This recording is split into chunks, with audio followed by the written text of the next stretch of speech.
What if the greatest danger is not what the world does to you, but what you do to yourself after the world has already done its worst?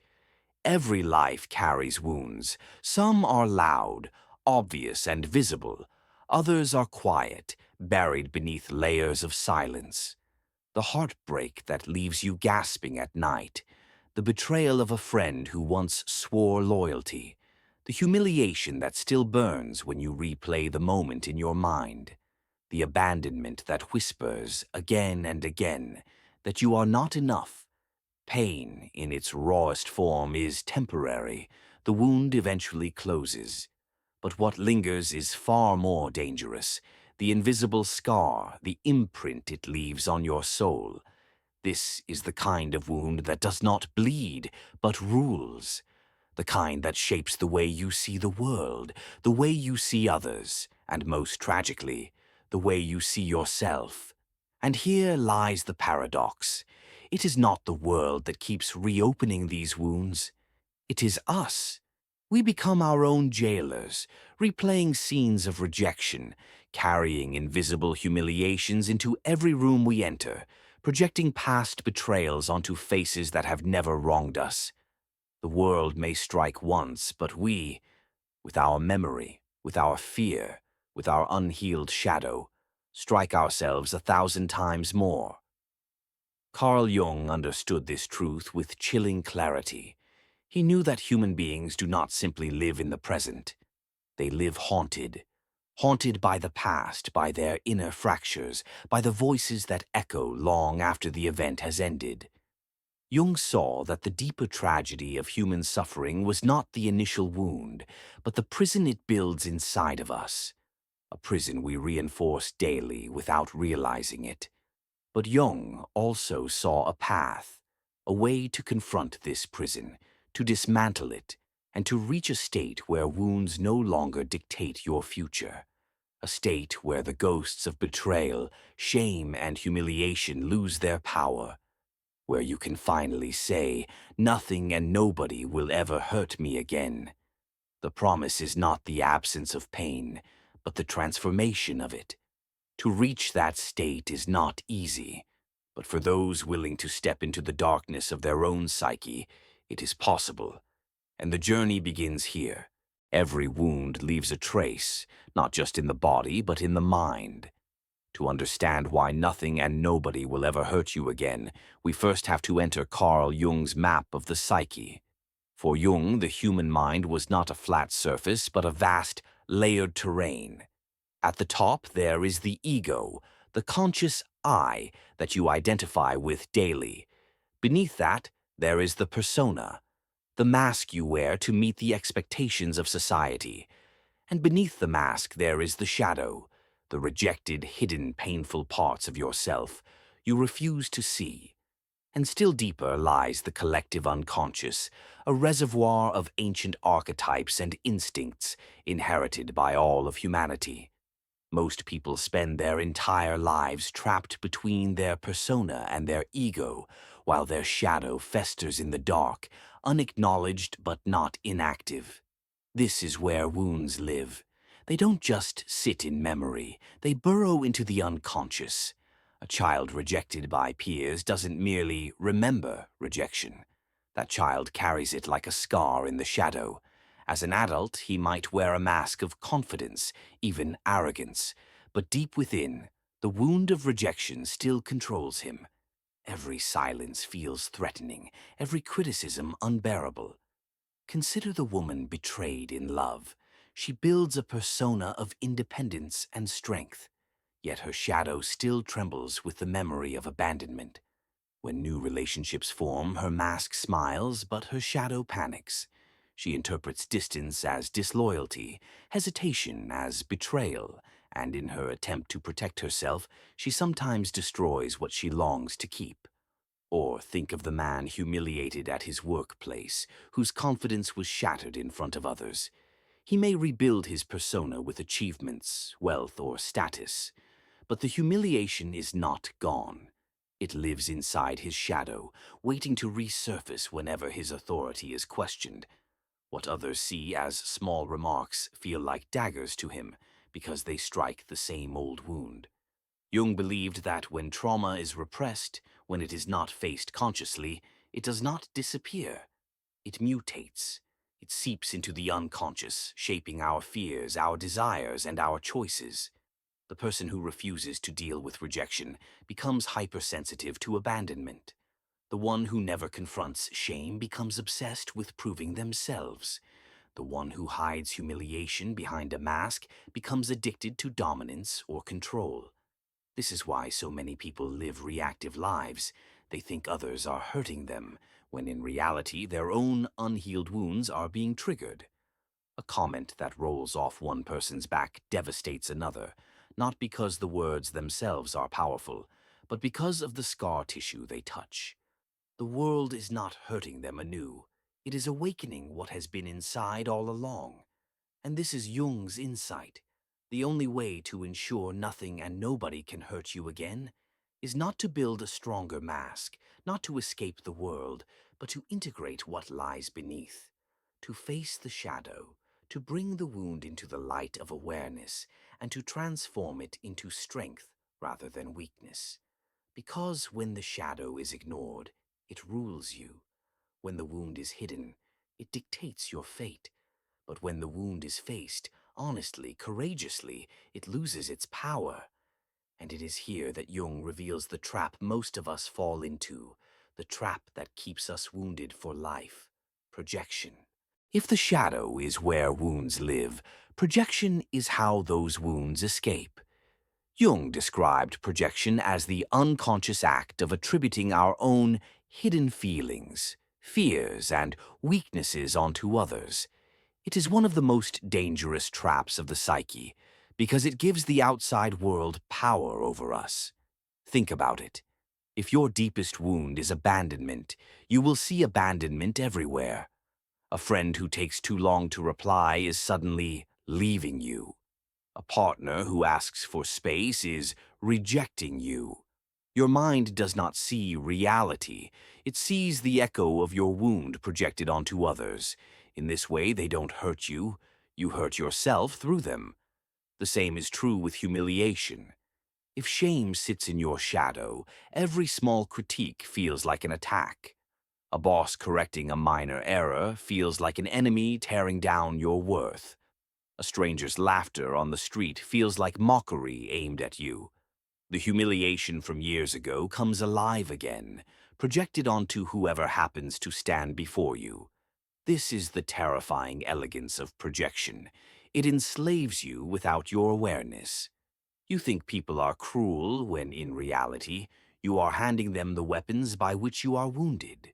You think society is against you, when in truth, you are still at war with yourself.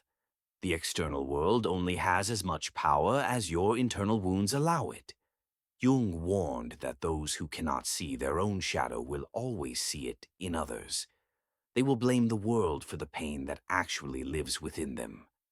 The liar thinks everyone else is dishonest. The insecure assume everyone is judging them. The unfaithful suspect betrayal in every glance. Projection is the great distortion of reality, keeping people trapped in cycles of pain they never question. And here lies the sinister part. Projection is not just personal. It is collective. Entire groups, societies, and nations project their fears onto enemies, scapegoats, or outsiders. Wars have been fought, genocides committed, and empires destroyed because masses projected their inner chaos onto the other. What is unbearable to face inside is always easier to fight outside, but Jung insisted on a radical alternative. Withdraw your projections. When you catch yourself blaming the world for your pain, stop. Ask instead, what inside me is being touched? What scar is being reopened? This is not about excusing the cruelty of others, but about taking back power. Because as long as you project, others control you. The moment you withdraw projections, the hooks fall away. And then comes the revelation. People are not really hurting you. They are only touching the wounds you have left unhealed. This truth is both terrifying and liberating. Terrifying because it means the problem was never out there. Liberating because it means the solution is in your hands. And history provides proof of just how powerful projection can be, not only in individual lives, but in the rise and fall of entire civilizations. If projection enslaves individuals, history shows us what happens when it enslaves entire societies. The greatest empires, the most ruthless regimes, and the most sophisticated systems of control have all relied on one simple truth. Wounded people are easy to rule. Take ancient Rome. The empire understood something chillingly psychological. The masses were poor, overworked, and disempowered. They carried the wounds of hunger, humiliation, and despair. Left unchecked, those wounds might have turned into rebellion. So Rome devised a formula: bread and circus. Give the people food to dull the wound of hunger, and entertainment to distract from the wound of insignificance. Gladiators bled in the arena while citizens cheered, their rage projected onto spectacle instead of empire. In this way, wounds were not healed but manipulated. Centuries later, propaganda regimes would take this art to new extremes. Nazi Germany, for example, rose in the ashes of national humiliation. The Treaty of Versailles had left Germany broken, humiliated, and economically devastated. Hitler understood that a wounded nation is desperate for projection. He offered a target: the Jews, the communists, the outsiders. Instead of facing its inner wound, Germany projected it outward. Rage that should have been directed at the devastation of war was redirected toward scapegoats. And so, millions followed, blinded by their wounds, unable to see they were being used. But manipulation did not end with empires and dictators. In our time, it has become more subtle, more sophisticated, and more pervasive. Social media does not just entertain, it wounds deliberately. Platforms are engineered to strike at the most fragile parts of the psyche: insecurity, comparison, the fear of being left out. A single like or its absence becomes a trigger. Algorithms know that nothing spreads faster than outrage, nothing holds attention longer than envy, and nothing enslaves more deeply than unhealed wounds. The result? Billions of people carrying devices that function as psychological leashes, tugging at their shadows day after day. Your wound of rejection makes you crave validation. Your wound of inadequacy makes you buy products you don't need. Your wound of loneliness makes you scroll endlessly for connection that never arrives. The empire of today is not Rome or Germany. It is the invisible architecture of platforms designed to exploit the deepest fractures in your psyche. Jung foresaw this danger. He warned that if individuals do not confront their inner darkness, they become prey to the collective shadow. And once caught in the collective shadow, people can be manipulated into anything, from cheering in an arena, to marching in step with tyranny, to scrolling themselves into numbness while their lives pass by. History shows us one unbroken pattern. Wounds that are not faced will be weaponized by emperors, by regimes, by corporations, by algorithms. As long as the scar remains hidden, someone will find a way to touch it, exploit it, and profit from it. This is why Jung's path is not merely personal therapy. It is survival. Because the person who heals their wounds cannot be controlled the same way. Bread and circus will not distract them. Propaganda will not seduce them. Algorithms will not enslave them.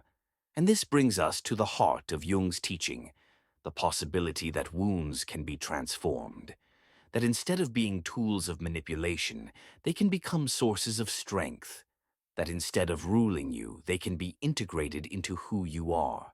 And it is here that Jung turned to the metaphor of alchemy, the transformation of lead into gold. For centuries, alchemists searched for a way to turn base metals into gold.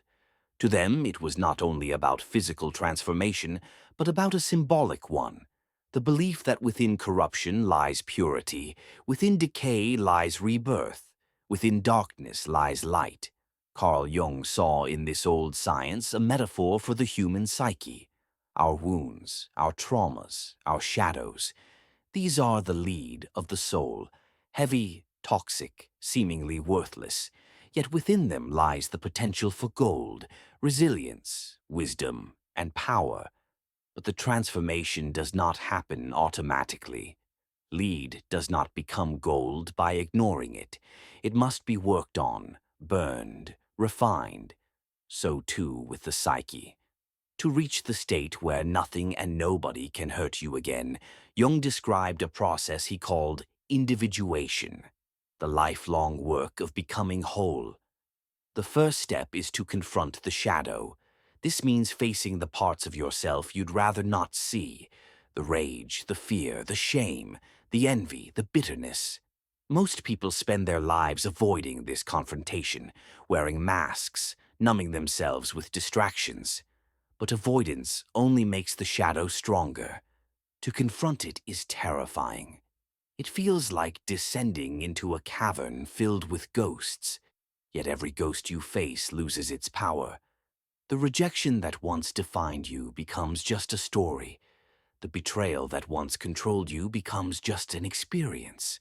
When you face the shadow, you realize that the monster was always smaller than the fear it created. The second step is to withdraw projections. Once you recognize your wounds, you must stop throwing them onto others. Stop blaming partners for the scars left by old relationships. Stop treating authority as your enemy because you once felt humiliated by it. Stop assuming every silence is abandonment because you still carry the memory of being left behind. When you withdraw projections, you reclaim your wounds as your own, and in doing so, you take back the power you had unknowingly given away. The third step is to integrate opposites. Jung believed the human psyche is full of contradictions, strength and weakness, light and dark, creation and destruction. Most people choose one side and reject the other, but individuation demands holding both. To integrate opposites means you no longer have to be just strong or just good. You learn to be whole. You understand that your vulnerability is not weakness, but the doorway to intimacy. Your anger is not evil, but the energy to protect yourself when necessary. Your darkness is not corruption, but the soil where creativity grows. Integration turns wounds into fuel. And the fourth step is to individuate. This is the moment when you stop living as a mask and start living as yourself. Not the self society told you to be, not the persona you created to impress or survive, but the deeper self, the one forged in pain, sharpened in reflection, and made whole through integration. Individuation does not mean perfection. It means authenticity. It means wholeness. Consider the difference. A person who hides their wounds is fragile. They spend their life defending a mask, terrified of being exposed. But the one who has faced their wounds is untouchable. Insults cannot destroy them because they have already faced worse within themselves. Betrayal cannot shatter them because they have already integrated abandonment into their being. Failure cannot humiliate them because they no longer measure their worth by the standards of others. This is the alchemical path. The wound that once enslaved you becomes the very source of your freedom. The scar that once made you fragile becomes the proof of your strength. The darkness that once terrified you becomes the fire in which you are reborn, and when this transformation occurs, something remarkable happens.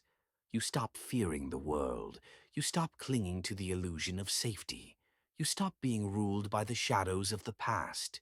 Pain still exists, but it no longer defines you. Suffering still happens, but it no longer imprisons you. This is what it means when Jung says that nothing and nobody will ever hurt you again. Not because the world will stop wounding you, but because the wounds will no longer own you. Imagine two objects. One is glass, clear, fragile, beautiful. The other is steel, dark, heavy, forged in fire. Strike the glass and it shatters instantly. Strike the steel and it rings with strength. Most people live like glass. They appear whole, they reflect light, but inside they are brittle. Every rejection threatens to break them. Every insult feels like a hammer. Every failure feels like annihilation. Their worth depends on how gently the world treats them. But the one who has faced their wounds, integrated their shadow, and walked the alchemical path becomes like steel. Fire no longer destroys them, it tempers them. Pain no longer shatters them, it strengthens them. The difference is not in the absence of suffering, but in the response to it. To be psychologically invincible does not mean you are immune to pain. It means you are immune to enslavement by it. You still feel heartbreak, but you no longer collapse under it. You still face betrayal, but you no longer let it dictate who you trust. You still encounter failure, but you no longer confuse it with your worth. This invincibility comes from seeing reality as it is, not through the distortions of projection. When others insult you, you see only their bitterness, not your value. When others leave you, you see only their choice, not your abandonment. When others try to manipulate you, you see the hooks, but they find nothing to latch on to. The world can still act upon you, but it cannot break you. Jung described this state as wholeness, a psyche that is not fragmented, not enslaved by its hidden shadows, not at war with itself. A whole person cannot be controlled the way a wounded one can. They do not need the circus to distract them, the scapegoat to soothe them, the algorithm to validate them. They have already found within themselves what society constantly tries to sell them: strength, acceptance, and meaning. This is why nothing and nobody will ever hurt you again, because you are no longer giving them the power to. You have walked into the fire of your own darkness, and you have emerged tempered. The fragile self demands protection from the world. The whole self does not. It welcomes the world, knowing that whatever happens, it cannot undo the work already done within. That is psychological invincibility. Not the denial of wounds, but their transformation into armor. Not the absence of scars, but the wisdom they carry. And this leads us to the final truth Jung leaves us with. Freedom always comes at a cost. Freedom is not given, it is taken, and its price is always the same: the courage to face what most people run from, to confront the pain, the shame, the abandonment, the humiliation, not once but until it loses its power. This is why so few are truly free. Because it is easier to distract yourself, to blame the world, to keep polishing the mask. It is easier to stay fragile, to remain glass, hoping life never strikes too hard. But for those who step into the shadows, the reward is unlike anything the world can offer. They discover a life where fear no longer dictates choices, where the opinions of others no longer decide worth, where betrayal, failure, and rejection are not chains, but teachers. They discover that pain cannot be erased, but it can be transformed. Carl Jung's promise was never that life would stop hurting you. His promise was that you could become someone who could no longer be broken by it, that you could reach a place where wounds no longer rule your destiny, where nothing and nobody will ever hurt you again. The question is not whether the world will try. The world will. People will betray, systems will manipulate, life will strike. The question is whether you will remain woundable, whether you will let your scars remain weapons in the hands of others, or whether you will take them back, integrate them, and forge yourself into something untouchable. Freedom has a price, but so does bondage. One costs courage, the other costs your soul.